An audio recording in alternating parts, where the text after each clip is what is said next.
Selam. Geldik hepinizin beklediği o videoya. Ben de heyecanlıyım. Ben de merak ediyorum. Çünkü videosunu çekemediğim için dinleyememiştim. Sadece 2 cümleyi duydum. Rüyasında beni arıyormuş. Güçlüyüz ve bunu biliyorsun. Herhalde böyleydi. Kızların kıyafetlerini falan biliyorum ama. Çünkü fotoğraf olarak paylaşmışlardı. Yani Wings kıyafeti içinde gördüm kızları. Bir sıralama videosu yapmıştım. Shorts için. Bir başlayalım. Sonra kızların kostümlerini de tartışırız yine.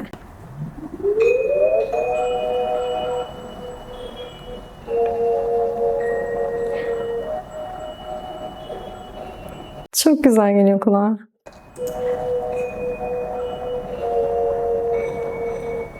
Yine bir işbirliği varmış sanırım. Bu makyaj koleksiyonları da bir işbirliğiymiş. O mu? Sensiz beklemişim, yapamıyorum çok zor. Bıraktım senin gibi, geri gelme. Neye odaklanacağımı şaşırdım. Bak istersen nasıl mutlu olacaksan ol yeter. Sizce kaybol uzaklaş, biz çoktan göklerde yoksun. Hayallerin hep senin olsun. Sen de Moonlight ailesinin parçası olmak için abone ol ve bildirimleri aç. Gözlerine hakim ol, hala ister gibi bakıyorsun. Bir saniye durduracağım. Tüylerim diken diken oldu. Çok heyecanlandım. Benim için Wings işbirliği ayrıca hoş. Bence benim yaşımdaki kişiler için de böyledir. Şu an Manifest'i takip eden. Çünkü ben küçükken Hepsi'yi artık herkes biliyor. Hepsi grubunu çok fazla seviyordum ve onların da Wings işbirliği vardı. Çok seviyordum onu. Çok hoşuma gitmişti. Wings'i de zaten çok seviyordum. Yani Wings'le büyüdüm. Hepsiyle büyüdüm. Ve ikisi işbirliği yapmıştı. Benim çocukluğumun en güzel anılarından bir tanesi. O yüzden Manifest'in de böyle bir işbirliğiyle geldiğini duyunca heyecanlandım, hoşuma gitti. Kızlara da ben yakıştırdım aslında Wings olmayı. Bu şeyi görmüştüm. Tanıtım teaser videosu paylaşmışlar diye birkaç saniyelik bir şeyle. Orada görmüştüm ama kıyafetlerini falan bu kadar net dikkat etmemişim. Bayağı güzelmiş. Kızları çok beğendim burada. Lydia'nın gitar çalışı falan çok hoşuma gitti. Sueda'yı özellikle çok beğendim. Şarkı da çok güzel. Sesleri çok güzel geliyor bu şarkıda. Mesela atıyorum Hilal'i biraz daha rapper olarak görüyoruz.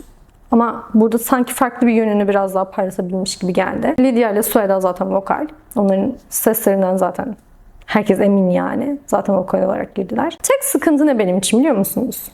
Yani tek olmamış ya da farklı olsaydı diyeceğim şey şu. Şarkının sözleri hiç Wings şarkısı gibi hissettirmiyor. En azından ben böyle hayal etmemiştim. Eğer biliyorsanız mesela o hepsinin Wings işbirliğini, ben öyle bir şey hayal ettim. Kız gücü şarkısı gibi. Bu şarkının buraya kadar dinlediğim kısmı en azından aşk şarkısı gibi hissettiriyor. O yüzden Wings konseptiyle bunun ne alakası var onu çok anlayamadım. Yani şarkıyı şarkı olarak çok beğendim. Buraya kadar en azından dediğim gibi. Wings konseptiyle bu şarkıyı bağdaştıramadım. Bana kalsa işbirliği için farklı bir şey tercih ederdim şarkı olarak. Bunu da ayrıca çıkartırdım. Yani bu şarkı olmamış demiyorum. Sadece Wings'le çok uyuşturamadım yani. Bir de şunu fark ettim, hiç başlıkta Wings falan dememişler. Yani bu sadece şey gibi mi o zaman? Kıyafetlerini giydikleri için mi? Ne bileyim, işbirliğinde bir bekledim aslında başlıkta Wings'in de adının geçmesini ama ya da bağımsız mı düşünmeliyiz şarkıyı Wings'ten? Bağımsız düşünürsek çok beğendim. Geri gelme son bulsuz ricam. Bak istersen nasıl mutlu. Sueda'ya ben bu saçları çok yakıştırdım. Çok güzel görünüyor. Rengi çok güzel. Kıyafetleri de çok hoş. Şu makyaj malzemelerine de özendim. Baktım ama çok pahalıydı. Artık hayallerin hep senin olsun. Gözlerime hakim ol, hala ister gibi bakıyorsun. Rüyasında deniyorum. Burasını duymuştum işte. Bunu biliyorsam sen vazgeçtin diye sen kaybettin cidden. Rüyasında geliyorum. Şarkı güzel. Gerçekten güzel. Sadece Wings'le bunun alakası nedir? Yani aşk şarkısı bu. Hatta ayrılık şarkısı bir nevi. Wings'le alakalı tek cümle güçlüyüz ve bunu biliyorsun. İşte ben hep bu minvalde beklemiştim şarkı sözünü. Hep bu tarz sözler geçecek gibi düşündüm şarkıda. İşbirliği olduğu için. Instagram ve TikTok'ta da beni takip etmeyi unutma. Bir de adı da Rüya ya. Böyle şey gibi düşündüm. Bir şeylerin hayalini kuruyoruz, rüyasını görüyoruz falan. Sonra o şeyler gerçek oluyor. Rüyalarımız gerçek oluyor. Güçleniyoruz falan gibi bir yerden hayal etmiştim hep. Kıyafetleri konuşalım. Kıyafetler Winx'in orijinal kıyafetleriymiş ve İtalya'dan gelmiş kızlar için. Çekime göndermişler. Sonra geri gidecekti. Gitmiştir yani. Kıyafetleri beğendim ben genel olarak. Dediğim gibi zaten konsepte ben kızlara yakıştırdım. Yani Winx kim olacak ki başka yani? Türkiye'de zaten bunu yapabilecek başka hiç kimse yok. Yurt dışında vardır ama bence bizim kızlarımız güzel taşımış. Bazılarına daha çok yakıştırdım, bazılarına kısmen yani birbirleriyle kıyasladığımda daha az yakıştırdım diyebilirim. Tek tek yorumlayayım. Çünkü soracaksınız yorumlarda. Daha net görelim. Stella'dan başlayacağım. Stella konusunda çok fazla şey olmuş. Yani neden Lydia seçildi, Esin seçilmeliydi falan diye. Bence Stella kesinlikle Lydia olmalıydı. Şunu anlıyorum.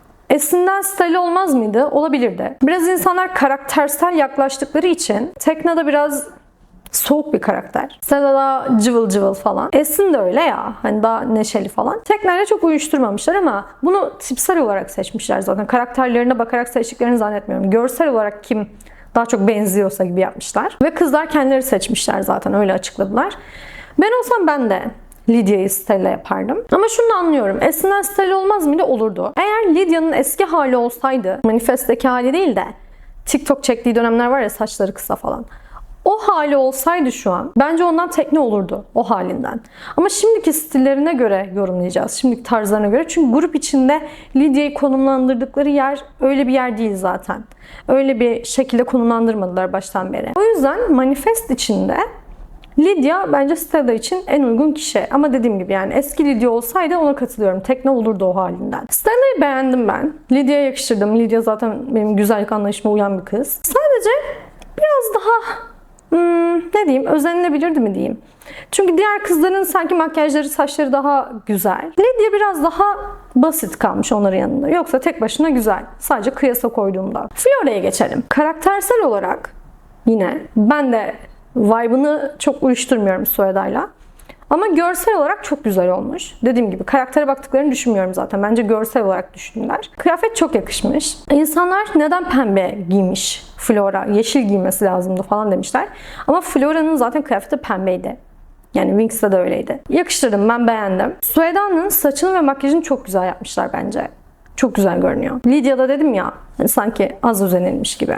Sueda'da öyle değil. Sueda'nın saçı da çok güzel, makyajı da çok güzel bence. Tekna, ben Esin'i çok yakıştırdım bu kıyafete, bu tarza. Makyajını çok beğendim. Makyajı böyle küçük tatlı peri kız gibiydi. Benim çok hoşuma gitti. Diğerleri etek giyiyor, giymiyor diye de eleştirmişler.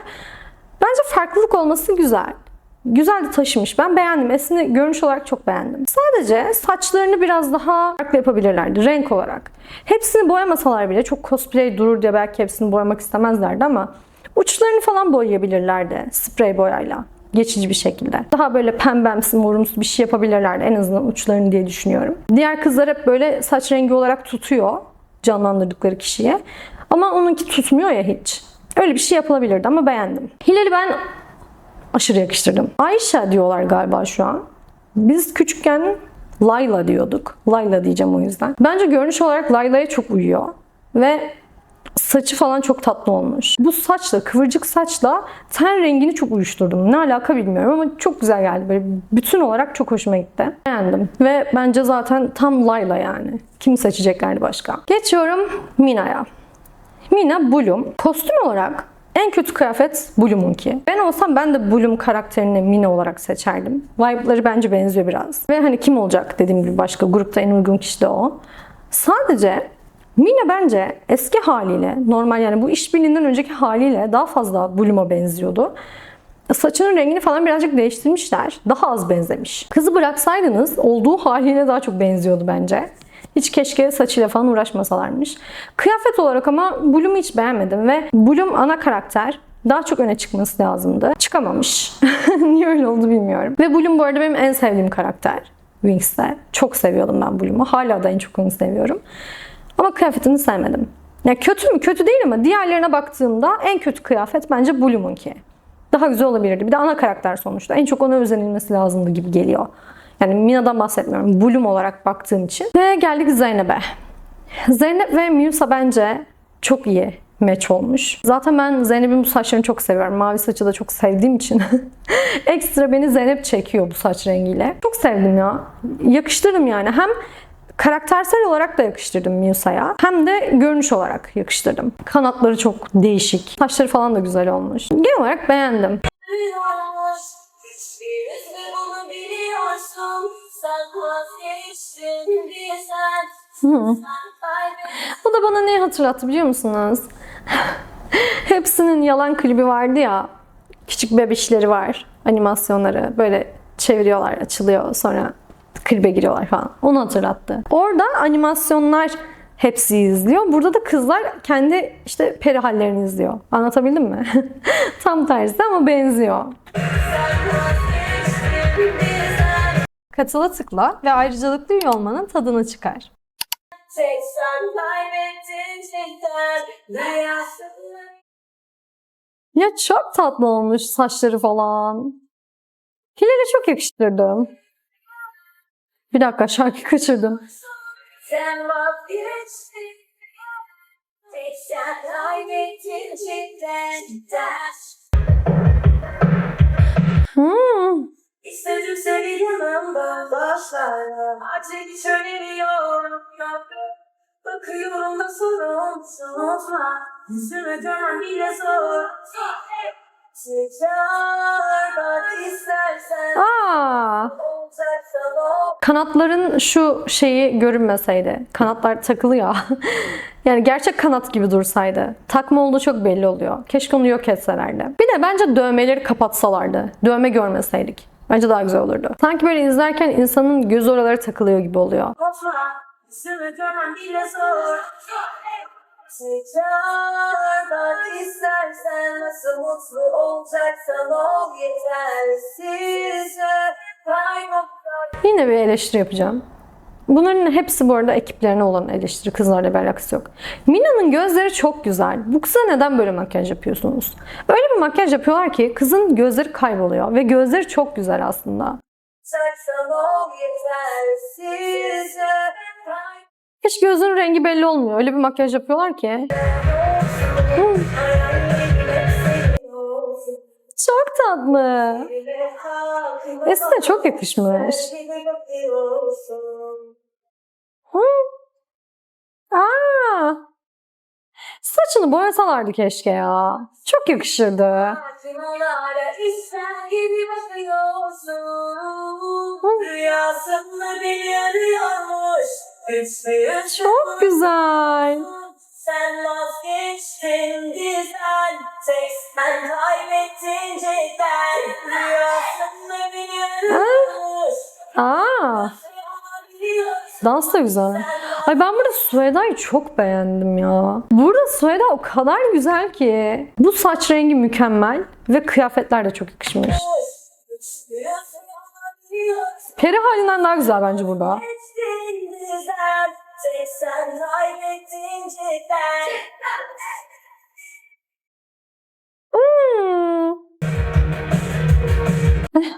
Çok tatlı.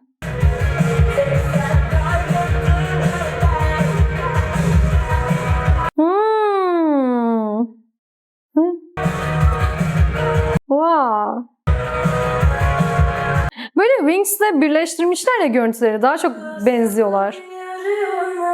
Güçlüyüz ve bunu biliyorsun. Sen vazgeçtin bizden. Tek sen kaybettin cidden. Rüyasında beni arıyormuş. Çok güzel. Güçlüyüz ve bunu biliyorsun. Sen vazgeçtin bizden. Tek sen kaybettin cidden. Çok güzeldi. Zeynep. Zeynep'e bundan sonra biraz daha vokal verebilir miyiz? Biliyorum rapçi ama. Çok güzeldi. Dur. Başını kaçırdım. Şarkının en güzel yeriydi galiba. Aslında beni arıyormuş. Güçlüyüz ve bunu biliyorsun. Sen vazgeçtin bizden. Tek sen kaybettin cidden. Rüyasında beni arıyormuş. Çok Güçlüyüz ve iyi. bunu biliyorsun. Sen vazgeçtin bizden. Tek sen kaybettin cidden. Çok güzeldi. Bayağı güzeldi. Ve çok oturdu kulağıma. Şu an sanki ezberledim şarkıyı baştan sona ve kapattım ama hala içimde dönüyor şarkı. Beynimin içinde hala kızın sesini duyuyorum. Çok akılda kalıcı. Bu da tabii ki değerli bir şey bu arada. Yani Wings çok büyük bir marka. Yıllardan beri olan bir marka. Hepimizin bildiği bir marka. Ve Türkiye'den böyle bir işbirliği çıkması, işbirliği yapmaları Manifest'te ve daha yeni bir grup. Şimdiden böyle markalarla işbirlikleri yapabiliyorlar. Bizim açımızdan da, ülkemiz açısından da bence güzel bir şey. Yorumlarda ne düşündüğünü yaz. Moonlight'la sohbet başlasın.